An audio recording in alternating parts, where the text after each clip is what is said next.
Saudara Sekjen PDI Perjuangan Hasto Kristianto menilai pernyataan Wakil Presiden Ma'ruf Amin yang menyebut jika boleh memilih ingin menjadi anak presiden merupakan sindiran. Hasto menyebut sebenarnya publik sudah tahu pernyataan Ma'ruf Amin ditujukan kepada siapa. Menurut Hasto, sebagai masyarakat Timur, semua pihak sudah mengerti maksud dari Ma'ruf Amin. Di lain sisi, saudara, menurut Hasto, pernyataan Ma'ruf Amin juga semestinya dimaknai sebagai sebuah kekhawatiran, di mana tugas presiden sebagai pemimpin tertinggi yang semestinya menjunjung tinggi budaya meritokrasi, menurut Hasto malah kerap melanggar budaya itu.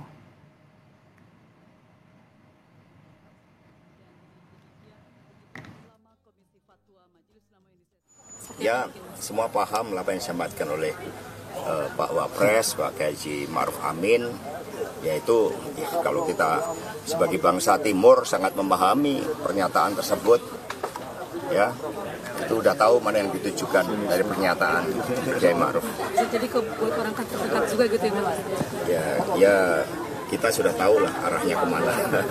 Jadi sekarang justru yang kita khawatirkan kan budaya proses yang seharusnya ditunjukkan oleh pemimpin tertinggi bangsa ini ternyata justru sering di-bypass melalui sebuah proses yang tidak mencerdaskan budaya meritokrasi, budaya mengukir prestasi.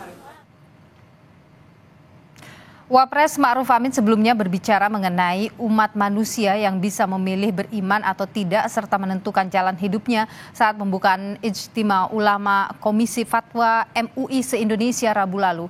Namun Ma'ruf saudara mengatakan ada hal yang manusia tidak bisa pilih atau sudah merupakan keputusan Allah. Ma'ruf menyebut manusia tidak bisa memilih siapa orang tuanya. Ia pun mencontohkan jika bisa memilih orang tua, seorang anak akan memilih menjadi anak seorang presiden. Pak Gubernur, walaupun sekarang jadi Gubernur Bangka Belitung, lahirnya di Aceh, nggak bisa. Saya milihnya lahir di Bangka, nggak bisa. Betul? Nggak ada orang bisa milih saya mau lahir di mana, nggak ada. Majbur, makhurina, majburina. Orang tidak bisa milih siapa bapaknya, siapa ibunya. Apa bisa milih? Kalau bisa milih bisa saja. Saya pengen jadi anak presiden. Tapi kan nggak bisa. Ya, itu majbur. Sementara itu, pengamat politik Ujang Komarudin menilai pernyataan Wakil Presiden Ma'ruf Amin yang ingin menjadi anak presiden sebagai sebuah sindiran tajam. Menurut Ujang, hal itu merujuk pada perilaku spesial yang didapatkan anak Presiden Jokowi sebagai imbas dari gugatan aturan hukum. Ia menyebut saat Gibran mendapat karpet merah maju Pilpres lewat putusan di Mahkamah Konstitusi, perilaku serupa diperoleh Kaisang lewat putusan gugatan PKPU di Mahkamah Agung. Tidak ada asap jika tidak ada api, tidak ada pernyataan kalau tidak ada problem, kalau tidak ada masalah. Oleh karena itu saya melihat apa yang disampaikan oleh Pak Ma'ruf Amin adalah bentuk sindiran, bentuk kekecewaan dalam hati yang ditumpahkan dalam pernyataannya itu. Karena memang anak presiden itu sangat spesial, kebijakan institusi bahkan mempengaruhi kepentingan bagi anak sang presiden itu untuk membuka jalur karpet merah bagi kepentingan politiknya. Membaca makna di balik pernyataan Wapres Ma'ruf Amin yang jika boleh memilih ia ingin menjadi anak seorang presiden. Kenapa Wapres tiba-tiba membuat perumpamaan atau pengandaian seperti ini? Dan siapa sebenarnya yang sedang disindir oleh Wapres? Kita perbincangkan hal ini, saudara, sudah ada juru bicara Wakil Presiden Mas Duki Bedlowi dan juga ada Direktur Eksekutif Indikator Politik Burhanuddin Mutadi. Selamat sore Bapak-Bapak, sehat selalu. Sore. Saya ingin ke Bu Mas Duki dulu ini soal pernyataan. Kenapa sih pernyataan ini bisa tiba-tiba keluar dari Wapres?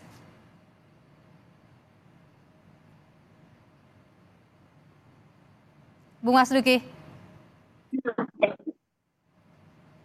Ya, jadi pertama saya ingin menjelaskan dulu soalnya terlebih dahulu, ya, bahwa masalah ini lebih karena banyak disalahpahami dan diinterpretasi terlalu jauh oleh pihak publik ya. Dan sebenarnya ini kan acara di MUI ya, yang Wapres itu berpidato mengenai pentingnya bagaimana menjaga toleransi. Menjaga toleransi itu kan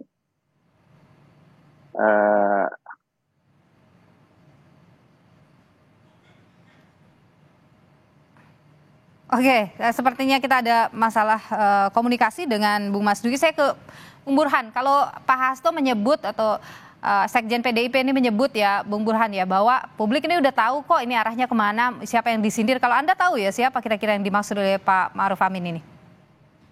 Begini ya, sebenarnya pernyataan lengkap Kiai Ma'ruf itu berkaitan dengan statement bahwa siapapun tidak bisa memilih siapa orang tuanya.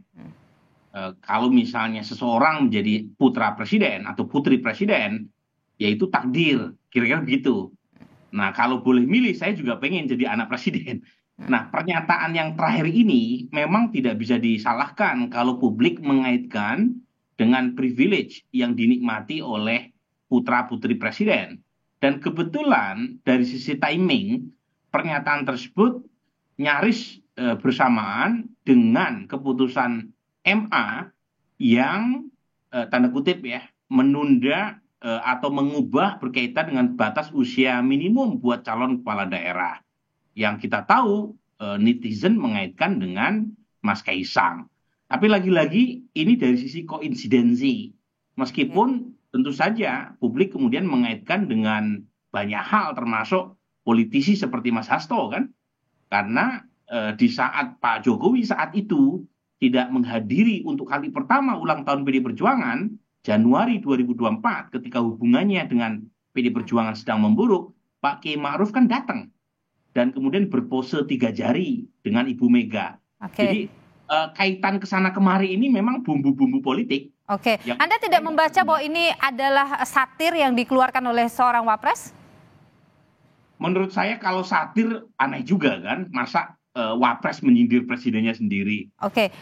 Tapi dugaan saya memang nggak bisa disalahkan juga sih kalau masyarakat mengaitkan dengan tadi, dengan privilege yang dinikmati oleh anak presiden. Apalagi timingnya kan nyaris bersamaan dengan keputusan MA.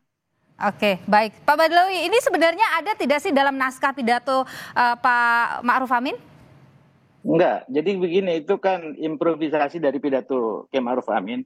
Yang konteksnya itu adalah pidato tentang mengenai pentingnya toleransi antara satu suku dengan suku yang lain.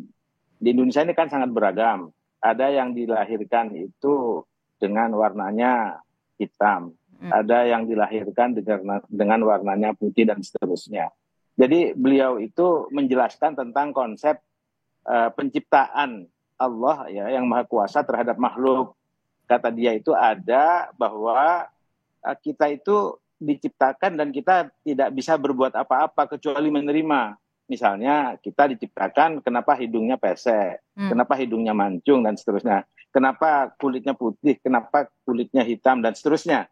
Termasuk akhirnya kenapa menjadi anaknya raja, menjadi anaknya pejabat tinggi, lahir menjadi anaknya presiden. Semuanya itu majbur istilahnya. Majbur itu artinya sesuatu yang memang given, nggak bisa kita tolak, gitu loh. Tetapi juga ada yang kemudian kita lahir itu memang bisa ikhtiar, kita berusaha. Nah, toleransi itu adalah dalam konteks berusaha. Konteksnya ke situ dan nggak ada hubungannya sama sekali dengan interpretasi yang berkembang di masyarakat, gitu loh. Oke, baik. Jadi itu spontan keluar dari Pak Ma'ruf Amin ya, tidak ada dalam teks pidatonya. Tidak ada dalam teks spontan, tapi konteksnya adalah bahwa bagaimana kita mesti berikhtiar, berusaha, bertoleransi itu penting. Gitu. Oke, baik. Pak Wapres ini memang kan statementnya kemudian menuai perhatian publik begitu, tapi dan keluar di saat-saat timelinenya ini begitu kalau kita lihat setelah ada ramai kasus MA ini. Tapi apakah memang kita hanya melihat itu sebagai spontan saja atau tidak berkaitan dengan politik? Kita lanjutkan perbincangannya usai jeda berikut ini.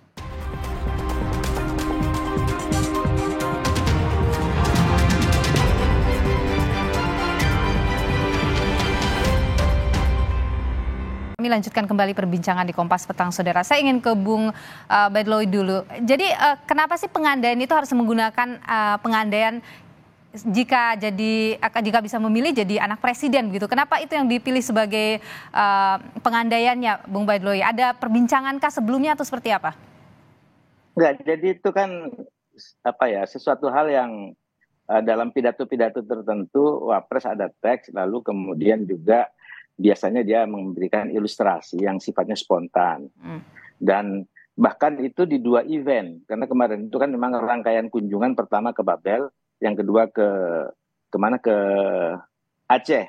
Itu dua-duanya disebutkan itu. Anak presiden, anak raja, menjadi anaknya pejabat tinggi, menjadi orang lahir. Itu semuanya tidak dikehendaki oleh kita. Itu Allah semata-mata. Itu wilayah yang kita tidak bisa memilih, dia bilang. Tetapi juga ada wilayah yang kita bisa memilih.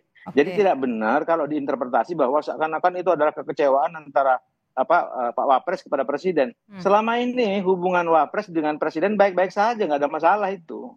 Bahkan berulang kali Wapres itu mengibaratkan dirinya itu, kalau saya itu kan dengan presiden kan ibarat seperti main badminton double, supaya harus kompak. Itu yang selama ini dipertahankan oleh Wapres sampai saat ini terus, dan itu akan dipertahankan sampai akhir. Baik, Bu Bahlil, setelah ini ramai-ramai ada tanggapan dari Wapres, Pak Ma'ruf? Enggak, Wapres tenang-tenang aja, gitu-gitu dia tahu aja, orang-orang yang ada aja bilang gitu aja. Nggak ada itu. Lalu saya baru ngobrol sama Wapres sebelum ini dan nggak ada masalah. Nggak ada itu dia bilang gitu. Jadi Wapres tidak menanggapi ya saat ramai di luar ditafsirkan? Enggak. Oke, baik. Kalau menanggapi karena memang tidak ada maksud apa-apa.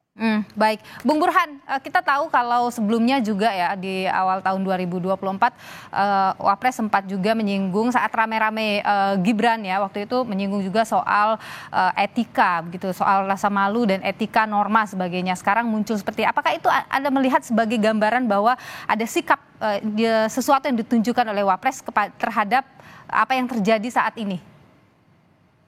Jadi itu yang tadi saya bilang ya, publik kemudian mengaitkan dengan rekaman statement dari Kiai Ma'ruf beberapa bulan belakangan. Bukan hanya soal statement terkait dengan etika dan rasa malu tadi, tetapi juga kehadiran beliau di acara ulang tahun PD Perjuangan di Januari 2024, di saat Pak Jokowi sedang melakukan kunjungan luar negeri, yang kemudian Ibu Mega memakai kesempatan kehadiran Kiai Ma'ruf sambil menyindir Pak Jokowi yang dianggap sengaja, tanda kutip ya, menghindari kedatangan atau hadir di acara ulang tahun PD Perjuangan. Apalagi ada pose 3 jari bersama capres-cawapres yang diusung oleh PD Perjuangan saat itu. Jadi memang kita tidak bisa menyalahkan ya kalau publik punya semacam tafsir yang liar berkaitan dengan statement Pak Kiai Ma'ruf ya. Saya sendiri membaca lengkap pernyataan Pak Kiai Ma'ruf di acara di Bangka Belitung ya. Jadi pernyataan tersebut secara umum itu tidak ada persoalannya, karena tadi berkaitan dengan majbur, sesuatu hal yang tidak bisa dihindari karena kebutuhan. Cuma memang pilihan kata kalau boleh memilih saya menjadi anak presiden, ada 2 isu di sini ya. Satu, itu menegaskan bahwa anak presiden itu punya privilege dalam statement yang disampaikan oleh Pak Kiai Ma'ruf ya. Ini lepas soal batinya ya, tetapi yang saya analisis dari sisi pernyataan lahiriahnya itu seolah-olah menegaskan bahwa anak presiden itu punya privilege. Setara dengan anak raja. Itu satu. Yang kedua, dari sisi timingnya itu hanya 1 atau 2 hari setelah keputusan MA yang menganulir batas usia minimum buat calon kepala daerah untuk maju di pilkada. Dan kita tahu dengan keputusan MA tersebut, itu Kaisang bisa maju baik sebagai calon gubernur atau wakil gubernur. Jadi dua hal tadi yang kemudian membuat banyak politisi ya anggap pernyataan Kiai Ma'ruf itu sebagai satir. Apapun maksud dan apa yang mendasari Kiai Ma'ruf mengeluarkan itu tentu hanya Kiai Ma'ruf yang tahu ya sebenarnya. Tapi pertanyaan saya begini, Bung Burhan. Kita nggak bisa menilai yang batin. Ya, betul. Tapi Bung Burhan, pertanyaan saya singkat saja ke Anda. Apakah Anda membaca ada hubungan tidak harmonis antara Pak Kiai Ma'ruf dengan Pak Jokowi? Saya belum lihat sejauh itu ya. Oke. Saya belum lihat sejauh itu. Selama ini Kiai Ma'ruf sangat bisa menempatkan diri sebagai wapres. Oke. Beliau tidak ingin terlihat mendahului atau mengambil porsi yang seharusnya menjadi kaplingnya presiden. Oke, baik. Lagi-lagi yang lahir saya tidak, yang batin saya tidak tahu. Saya hanya bisa menilai yang lahir. Kita hanya bisa membaca apa yang terjadi di permukaan. Terima kasih Bung Burhanuddin Muhtadi, Direktur Eksekutif Indikator Politik, dan juga Bung Mas Duki Baidloi, juru bicara Wakil Presiden. Terima kasih sudah berbagi pandangan di Kompas Petang. Sehat selalu Bapak-Bapak.